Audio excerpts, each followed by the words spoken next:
Hello दोस्तों, MR best education में आप सभी लोगों का स्वागत है। मैं मंटू सर उम्मीद करता हूं कि आप सभी लोग स्वस्थ होंगे, मस्त होंगे और आपका 2022 10वीं का तैयारी बहुत ही ज़बरदस्त तरीक़ों से चल रहा होगा। तो आइए इसी तैयारी में आज हम तैयारी करते हैं इतिहास की तैयारी। इस वीडियो से आपको पूरे इतिहास का महत्वपूर्ण वस्तुनिष्ठ प्रश्न के उत्तर देखने को मिलेगा और आप देखिए आपका स्कोर कितना सही जा रहा है।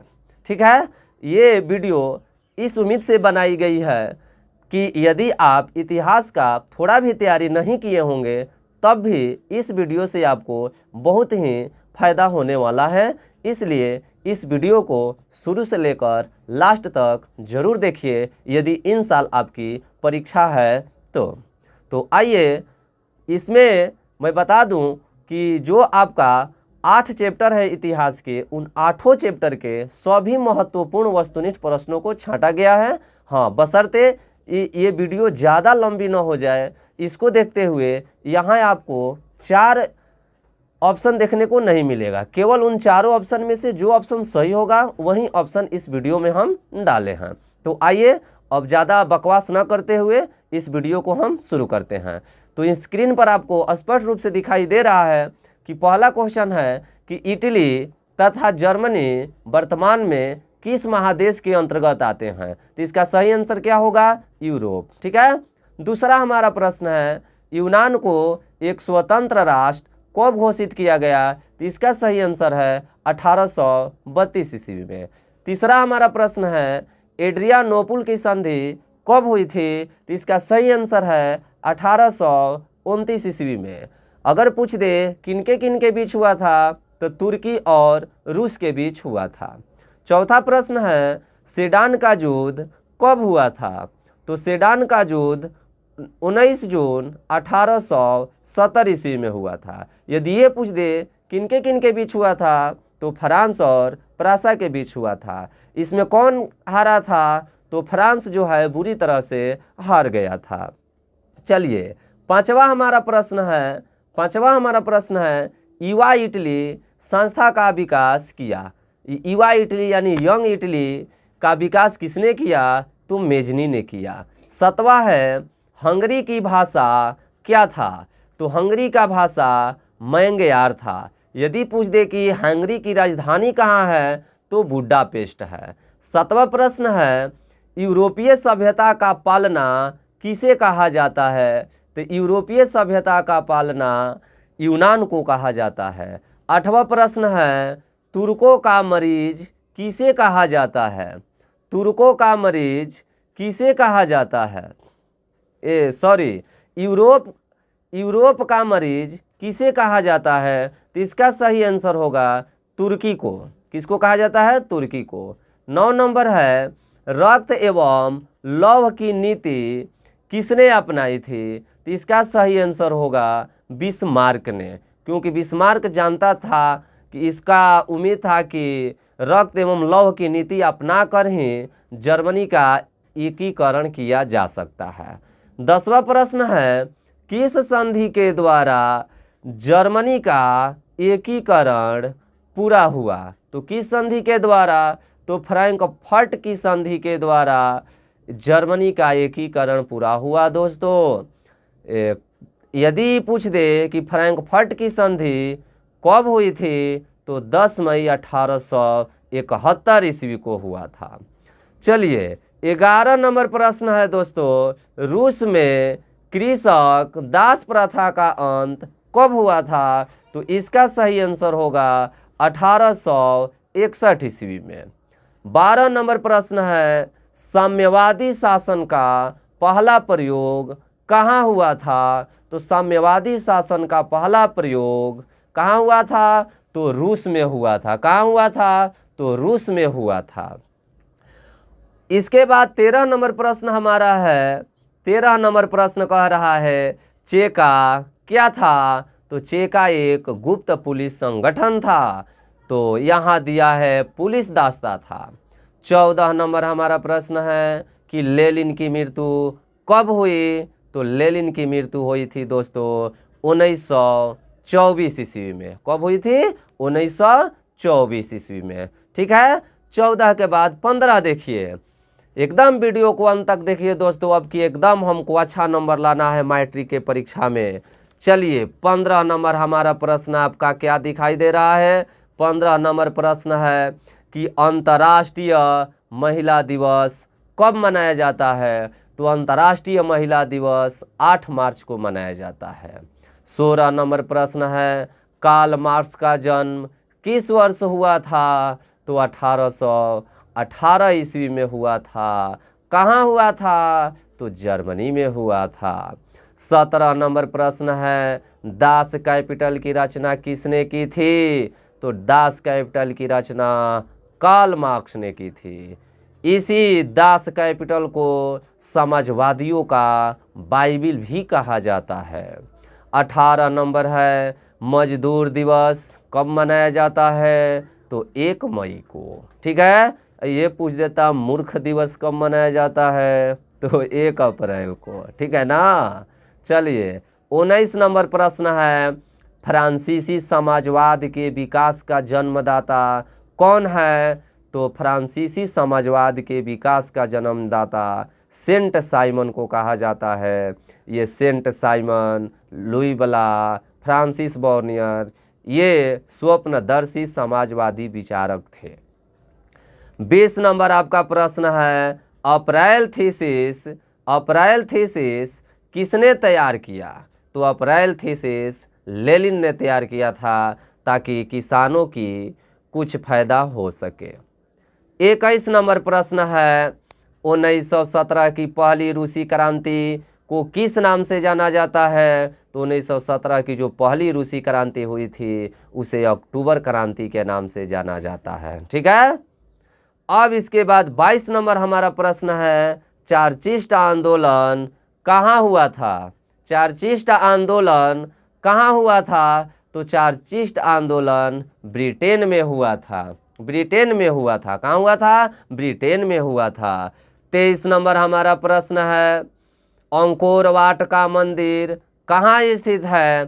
तो अंकोर वाट का मंदिर वियतनाम में स्थित है। कहाँ पर है? वियतनाम में। एकदम जान नहीं छोड़ना है दोस्तों, आपकी एकदम 400 प्लस करके लाना है मैट्रिक के परीक्षा में आप सभी को। 24 नंबर हमारा प्रश्न है, हिंद चीन पहुँचने वाले प्रथम व्यापारी कौन थे? तो पुर्तगाली थे। 25 है, हिंद चीन में बसने वाले फ्रांसीसी को क्या कहा जाता है? तो कोलोन कहा जाता है। 26 नंबर है, the history of the loss of Vietnam किसने लिखा? तो फान बोई चाउ ने लिखा था। किसने लिखा था? फान बोई चाउ ने। 27 नंबर प्रश्न है, फ्रांस एवं वियतनाम के बीच होने वाला समझौता का नाम बताइए। तो फ्रांस एवं वियतनाम के बीच होने वाला समझौता हनोई समझौता के नाम से जाना जाता है, और ये समझौता मार्च 1946 में हुआ था। एकदम याद रखिए। 28 नंबर आपका प्रश्न है, जेनेवा समझौता कब हुआ था? तो जेनेवा समझौता 1954 में हुआ था। कब हुआ था? 1954 में हुआ था। 29 नंबर प्रश्न है आपका कि हो ची मिन्ह का शाब्दिक अर्थ क्या है? तो हो ची मिन्ह का शाब्दिक अर्थ होता है पथ प्रदर्शक। क्या होता है? पथ प्रदर्शक होता है दोस्तों। 30 नंबर हमारा प्रश्न है दोस्तों कि अंकोर वाट के मंदिर का निर्माण किसने करवाया था? तो इसका सही आंसर है सूर्य वर्मा द्वितीय ने। 31 नंबर प्रश्न है दोस्तों, गदर पार्टी की स्थापना किसने की थी? तो गदर पार्टी की स्थापना लाला हरदयाल ने की थी। कब की थी? तो 1913 ईस्वी में की थी। 32 नंबर प्रश्न है, लखनऊ समझौता किस वर्ष हुआ था? तो लखनऊ समझौता 1916 ईस्वी में हुआ था, जो हिंदू मुस्लिम एकता को बरकरार रखने के लिए समझौता किया गया था। कभी कभी इसी प्रश्न को एक और प्रश्न भी इसी डाटा से पूछता है कि रंपा विद्रोह कब हुआ था? तो रंपा विद्रोह भी हुआ था 1916 ईस्वी में। 33 नंबर प्रश्न है, गांधी जी ने दांडी यात्रा किस तिथि को आरंभ की? तो दांडी यात्रा गांधी जी ने 12 मार्च 1930 को किया था। इसी यात्रा से, ठीक है ना, इसी यात्रा से सविनय अवज्ञा आंदोलन की शुरुआत हुई थी दोस्तों। ठीक है ना। 34 नंबर हमारा प्रश्न है, गांधी जी ने असहयोग आंदोलन की शुरुआत कब की? तो गांधी जी ने असहयोग आंदोलन की शुरुआत 1 अगस्त 1920 को की थी। ठीक है। 35 नंबर हमारा प्रश्न है दोस्तों, किस समझौते को दिल्ली समझौते के नाम से जाना जाता है? तो गांधी इरविन पैक्ट को, यानी गांधी इरविन के बीच जो समझौता हुआ था, इसी समझौते को हम दिल्ली समझौता के नाम से जानते हैं, क्योंकि यह समझौता दिल्ली में हुआ था दोस्तों। 36 नंबर प्रश्न देखिए, 36 नंबर प्रश्न है आपका, रालेट एक्ट क्यों पारित किया गया? तो रालेट एक्ट इसलिए पारित किया गया था ताकि क्रांतिकारी गतिविधियों पर अंकुश लगाया जा सके दोस्तों, क्रांतिकारी गतिविधियों पर अंकुश लगाया जा सके। ये अंग्रेजों ने ये एक्ट इसलिए पारित किया था कि कोई भी भारतीय व्यक्ति जो क्रांतिकारी गतिविधि चलाएगा, बस रालेट एक्ट के माध्यम से किसी भी भारतीय व्यक्ति को अंग्रेजी अधिकारियों के द्वारा बिना वारंट के गिरफ्तार कर लिया जाता था। 37 नंबर प्रश्न है, पूना समझौता किनके बीच हुआ था? तो पूना समझौता गांधी और मोहम्मद अली जिन्ना के बीच हुआ था। ठीक है। 38 नंबर प्रश्न है दोस्तों, जलियांवाला बाग हत्याकांड के बाद किसका गठन किया गया था? तो जलियांवाला बाग हत्याकांड के बाद हंटर समिति का गठन हुआ था। यह भी प्रश्न पूछ देता है कि जलियांवाला बाग हत्याकांड कब हुआ था? तो 13 अप्रैल 1919 को हुआ था। यह इसलिए किया गया था कि रालेट एक्ट के खिलाफ में यह संगठन बटोरा गया था, लेकिन जनरल और डायर ने इस संगठन को सही ढंग से चलने नहीं दिया और नरसंहार की घटनाएं हुई, इसलिए जलियांवाला बाग हत्याकांड के नाम से जाना जाता है। जलियांवाला बाग हत्याकांड दोस्तों अमृतसर में है। 39 नंबर प्रश्न है कि 1911 में बंगाल विभाजन किसने वापस लिया? तो लॉर्ड हार्डिंग ने 1911 में बंगाल विभाजन जो हुआ था उसको वापस लिया था। 40 नंबर हमारा प्रश्न है, गांधी जी ने नमक कानून किस तिथि को भंग किया था? तो 6 अप्रैल 1930 ईस्वी को भंग किया था। 41 नंबर प्रश्न है कि हिंद स्वराज पुस्तक किनके द्वारा लिखा गया था? तो गांधी जी के द्वारा लिखा गया था। इनका पूरा नाम मोहनदास करमचंद गांधी था। 42 नंबर प्रश्न है कि वेदों की ओर लौटो का नारा किसने दिया? वेदों की ओर लौटो, किस ओर लौटो? तो वेदों की ओर लौटो किसने दिया? तो दयानंद सरस्वती ने दिया। किसने दिया? दयानंद सरस्वती ने दिया। कब दिया था? तो 1875 में दिया था। तो कहाँ दिया था? तो मुंबई में दिया था। 43 नंबर प्रश्न है, स्वराज दल के अध्यक्ष कौन थे? तो स्वराज दल के अध्यक्ष मोतीलाल नेहरू थे। कौन थे? मोतीलाल नेहरू थे। 44 नंबर प्रश्न कह रहा है, फॉरवर्ड ब्लॉक के संस्थापक कौन थे? तो फॉरवर्ड ब्लॉक के संस्थापक सुभाष चंद्र बोस थे। कौन थे? तो सुभाष चंद्र बोस थे। 45 नंबर प्रश्न है, पटेल जी को सरदार की उपाधि किस किसान आंदोलन के दौरान दी गई? तो यानी पटेल जी, कौन पटेल जी? तो सरदार वल्लभ भाई पटेल जी को हो सरदार की उपाधि कब दी गई थी? तो बारदोली सत्याग्रह के दौरान दिया गया था। ठीक है ना। 46 नंबर प्रश्न है, असहयोग आंदोलन का प्रस्ताव कांग्रेस के किस अधिवेशन में पारित हुआ? तो असहयोग आंदोलन का प्रस्ताव कांग्रेस के किस अधिवेशन में? तो सितंबर 1920 में, कहाँ? कलकत्ता के अधिवेशन में। ठीक है ना। 47 नंबर प्रश्न है, भारतीय कम्युनिस्ट पार्टी की स्थापना किसने की? तो एम.एन. राव ने, एम.एन. राय ने की। 48 नंबर प्रश्न है, दक्षिण अफ्रीका से गांधी जी किस वर्ष भारत आए? तो दक्षिण अफ्रीका से गांधी जी 1915 में भारत आए और यहीं 1915 के बाद ये भारतीय राजनीति में हिस्सा लिए, साल भर हमारे देश का भ्रमण किए और 1916 से इनका राजनीति शुरू होता है और 1947 तक इनका राजनीति जारी रहता है। जब तक ये हमारे देश को आज़ाद नहीं करा देते तब तक ये राजनीति में भाग लिए रहते हैं। 49 नंबर प्रश्न हमारा है, साइमन आयोग किस वर्ष भारत आया? तो साइमन आयोग 1928 में भारत आया था। साइमन आयोग क्या था? तो 7 सदस्यों वाला एक संगठन था जिसमें सभी अंग्रेज व्यक्ति थे, जिसका अध्यक्ष सर जॉन साइमन को बनाया गया था। 50 नंबर प्रश्न है कि गांधी जी को महात्मा की उपाधि किसने दी थी? तो गांधी जी को महात्मा की उपाधि कौन दिए थे? रविंद्रनाथ टैगोर ने, यानी रविंद्रनाथ ठाकुर ने दिए थे। ठीक है, चलिए 51 नंबर प्रश्न है, भारतीय राष्ट्रीय कांग्रेस के पहले अध्यक्ष कौन थे? तो भारतीय राष्ट्रीय कांग्रेस के पहले अध्यक्ष व्योमेश चंद्र बनर्जी थे। व्योमेश चंद्र बनर्जी थे।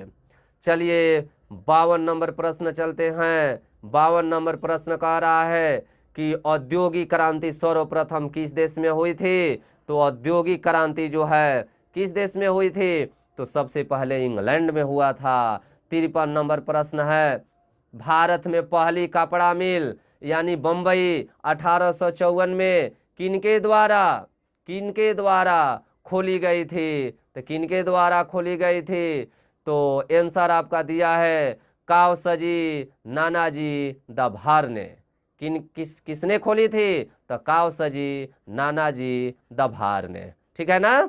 चलिए अब हम चलते हैं 54 नंबर प्रश्न आप देख रहे हैं स्क्रीन पर, आपको दिखाई दे रहा होगा। 54 नंबर आपका प्रश्न है कि 1917 ईस्वी में भारत में पहली जूट मिल किस शहर में स्थापित की गई? तो कलकत्ता में। कब की गई? तो कलकत्ता में की गई। ठीक है ना। 55 नंबर प्रश्न है कि इंग्लैंड में सभी स्त्री एवं पुरुषों को वयस्क मताधिकार कब प्राप्त हुआ? यानी इंग्लैंड के सभी स्त्री और पुरुषों को वयस्क मताधिकार कब प्राप्त हुआ था? तो 1828 ईस्वी में। कब हुआ था? 1828 ईस्वी में। 56 नंबर आपका प्रश्न है, स्पिनिंग जेनी का आविष्कार कब हुआ? तो 1770 ईस्वी में हुआ। किसने किया था? तो जेम्स हार ग्रिप्स ने किया था। 56 नंबर प्रश्न समाप्त होता है। 57 नंबर प्रश्न देखिए कि भारत में कोयला उद्योग का प्रारंभ कब हुआ? यानी हमारे देश में कोयला का प्रारंभ 1954 ईस्वी में हुआ। ठीक है। 57 हमारा प्रश्न क्लियर होता है दोस्तों।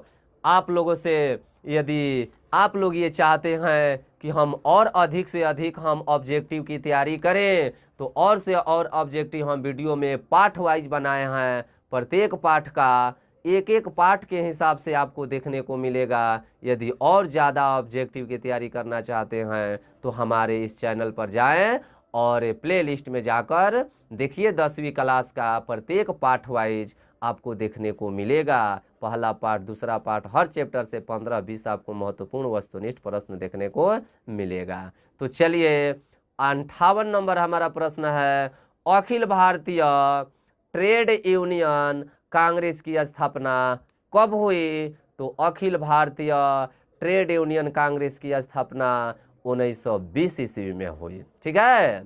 59 नंबर है, सेफ्टी लैंप का आविष्कार किसने किया? तो सेफ्टी लैंप का आविष्कार हम्फ्री डेवी ने किया। 60 नंबर हमारा प्रश्न है, पहला वाष्प इंजन किसने बनाया? तो पहला वाष्प इंजन जेम्स वाट ने बनाया था। 61 नंबर प्रश्न है, AITUC का प्रथम अध्यक्ष किसे बनाया गया था? AITUC क्या है? तो all India trade union Congress का प्रथम अध्यक्ष किसे बनाया गया? तो लाला लाजपत राय को बनाया गया था। 62 नंबर प्रश्न है कि 10 घंटे का आंदोलन कहाँ चला था? तो 10 घंटे का आंदोलन कहाँ चला था? तो इंग्लैंड में चला था। 63 नंबर आपका प्रश्न है, भारत में पहली जूट मिल कहाँ स्थापित की गई? तो भारत में पहली जूट मिल बम्बई में स्थापित की गई, जो आज हमारे देश की वित्तीय राजधानी है। 64 नंबर प्रश्न है, अस्थायी कृषि के प्रभाव से कैसे जमाव, अस्थायी कृषि के प्रभाव से कैसा जमाव संभव हुआ? तो संपत्ति का जमाव संभव हुआ। 65 नंबर प्रश्न है, लंदन में अनिवार्य प्राथमिक शिक्षा कब लागू हुई? तो लंदन में अनिवार्य प्राथमिक शिक्षा 1870 ईस्वी में लागू हुआ। 66 नंबर क्वेश्चन है, जनसंख्या का घनत्व सबसे अधिक कहाँ होता है? तो जनसंख्या का घनत्व सबसे अधिक महानगर में होता है। कहाँ होता है? महानगर में होता है। 67 नंबर प्रश्न देखिए, एक स्वतंत्र राष्ट्र के रूप में सिंगापुर का उदय किस वर्ष हुआ था? तो 1965 ईस्वी में हुआ था। 68 नंबर हमारा प्रश्न है, पटना में गोलघर का निर्माण किस वर्ष किया गया था? तो 1786 ईस्वी में किया गया था। काहे किया गया था? तो अनाज के भंडारण के लिए किया गया था। 69 नंबर प्रश्न है, मगध साम्राज्य की प्राचीनतम राजधानी कहाँ स्थित थी? तो मगध साम्राज्य की प्राचीनतम राजधानी राजगृह में स्थित थी। 70 नंबर प्रश्न है, पाटलिपुत्र किसके शासनकाल में मगध की राजधानी बना? तो पाटलिपुत्र किसके शासनकाल में मगध की राजधानी बना? तो उदयन के समय में। किसके समय में? उदयन के समय में। एकदम इधर उधर हिलना डुलना नहीं है, एकदम इसी पर हमको एकदम आंखें गड़ाए रखना है दोस्तों, जब तक हमारा परीक्षा नहीं बीत जाता है तब तक। 71 नंबर प्रश्न है, मेगास्थनीज ने पाटलिपुत्र की यात्रा किसके समय में की थी? तो मौर्य वंश के संस्थापक यानी चंद्रगुप्त मौर्य के समय में। किसके समय में? चंद्रगुप्त मौर्य के समय में मेगास्थनीज ने पाटलिपुत्र की यात्रा की थी। 72 हमारा प्रश्न है कि भूमंडलीकरण की शुरुआत किस दशक में हुई थी? तो भूमंडलीकरण की शुरुआत 1990 के दशक में हुआ था। कब हुआ था? 1990 के दशक में हुआ था। यदि आप हमारे चैनल पर नए हैं तो हमारे इस चैनल को लाइक, शेयर और सब्सक्राइब जरूर कर दीजिए दोस्तों। हम आपकी भावनाओं को समझ रहे हैं, तो आपको भी हमारे लिए कुछ मेहनत करना होगा, यानी हमारे वीडियो को अपने दोस्त मित्रों के पास पहुंचाना होगा जिनका परीक्षा इस बार यानी 2022 में है। 73 नंबर प्रश्न है, गिरमिटिया किसे कहा जाता है? तो गिरमिटिया किसे कहा जाता है? अनुबंधित मजदूर को गिरमिटिया मजदूर के नाम से जाना जाता है। अनुबंधित मजदूर क्या है? तो हम बता चुके हैं कि अनुबंधित मजदूर जिसको पहले ही तय कर लिया गया हो, पहले ही खरीद लिया गया हो 2 साल 3 साल के लिए, और तब ले जाकर उनसे काम करवाया जाता है, यानी अनुबंध व्यवस्था या अनुबंधित मजदूर को ही गिरमिटिया मजदूर कहते हैं। 74 नंबर प्रश्न है, प्राचीन काल में किस स्थल मार्ग से एशिया और यूरोप का व्यापार होता था? तो प्राचीन काल में किस स्थल मार्ग से एशिया और यूरोप का व्यापार होता था? तो रेशम मार्ग। कौन मार्ग से? रेशम मार्ग से। 75 नंबर प्रश्न है, विश्वव्यापी आर्थिक संकट किस वर्ष शुरू हुआ? तो 1929 में हुआ। कब शुरू हुआ था? 1929 में शुरू हुआ था। पूरा विश्वव्यापी, पूरे विश्व में अर्थव्यवस्था लड़खड़ा गया था, क्योंकि प्रथम विश्व युद्ध हुआ था, जिसके बाद हर तरह के लघु उद्योग, कुटीर उद्योग, बेरोजगारी की समस्या चरम सीमा पर थी, यानी आर्थिक संकट पूरे विश्व में 1929 ईस्वी में शुरू हुआ था, लागू हुआ। चलिए 76 नंबर प्रश्न है, विश्व बाजार के स्वरूप का आधार क्या था? तो विश्व बाजार के स्वरूप का आधार था वस्त्र उद्योग। क्या था? वस्त्र उद्योग। 77 नंबर प्रश्न है, पहले विश्व बाजार के रूप में कौन सा शहर उभर कर सामने आया? तो प्रथम विश्व बाजार के रूप में अलेक्जेंड्रिया नामक शहर सामने आया। सिकंदर, 78 प्रश्न है, सिकंदर कहाँ का निवासी था? तो सिकंदर यूनान का निवासी था। कहाँ का निवासी था? तो यूनान का निवासी था। 79 नंबर प्रश्न है, रेशम मार्ग कहाँ से आरंभ होता है? तो रेशम मार्ग का आरंभ चीन से माना जाता है। 80 नंबर प्रश्न है, छापा खाना यानी जिसको हम प्रिंटिंग प्रेस कहते हैं, एक आविष्कार किसने किया था? तो गुटेनबर्ग ने किया था। किसने किया था? गुटेनबर्ग ने किया था। ठीक है ना हो। ये अगर पूछ दे कि गुटेनबर्ग का जन्म कहाँ हुआ था? तो जर्मनी में हुआ था। 81 नंबर हमारा प्रश्न है, भारत में प्रेस का जनक किसे कहा जाता है? तो भारत में प्रेस का जनक जेम्स ऑगस्टस हिकी को कहा जाता है। 82 नंबर प्रश्न है, केसरी समाचार पत्र का प्रकाशन किसने किया था? तो केसरी समाचार पत्र का प्रकाशन बाल गंगाधर तिलक ने किया था। 83 नंबर प्रश्न है, विश्व में सर्वप्रथम मुद्रण की शुरुआत कहाँ हुई थी? तो विश्व में सर्वप्रथम मुद्रण की शुरुआत चीन में हुआ था।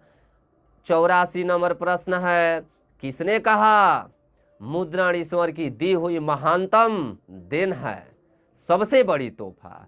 यानी मुद्रण ईश्वर की दी हुई महानतम देन है, यानी सबसे बड़ी तोहफा। ये कौन कहा था? तो मार्टिन लूथर ने कहा था। 85 नंबर प्रश्न है, गुटेनबर्ग ने सर्वप्रथम किस पुस्तक की छपाई की थी? तो गुटेनबर्ग ने सर्वप्रथम बाइबिल पुस्तक की छपाई की थी। 86 नंबर प्रश्न है, आधुनिक काल में प्रेस लोकतंत्र का कौन सा स्तंभ है? यानी लोकतंत्र का स्तंभ कौन सा माना जा रहा है? प्रेस। तो ये चौथा स्तंभ माना जा रहा है प्रेस, लोकतंत्र का स्तंभ। यानी इसके माध्यम से हम हर तरह की समस्याओं से रूबरू होते हैं। 87 नंबर प्रश्न है, भारत में टाइम्स ऑफ इंडिया का प्रकाशन, भारत में टाइम्स ऑफ इंडिया का प्रकाशन कब और शुरू हुआ? तो भारत में टाइम्स ऑफ इंडिया का प्रकाशन 1961 में शुरू हुआ। और 88 नंबर यानी हमारा लास्ट प्रश्न है, इतिहास का जनक कौन है दोस्तों? तो हेरोडेटस है। यदि सब वीडियो तुम अंत तक देखे हो तो बोलो जय हिंद, जय भारत, वंदे मातरम। आपकी परीक्षा सफल हो, आपका इतिहास में नंबर बहुत ही अच्छा आए, हम यह कामना करेंगे। यदि आप इससे भी और बेहतर तैयारी करना चाहते हैं तो पाठ वाइज जो हमारा ऑब्जेक्टिव है उस ऑब्जेक्टिव को जरूर देखें। इसी तरह का वीडियो देखने के लिए हमारे चैनल को लाइक, शेयर और सब्सक्राइब जरूर करें। मिलते हैं अगले वीडियो के साथ। धन्यवाद।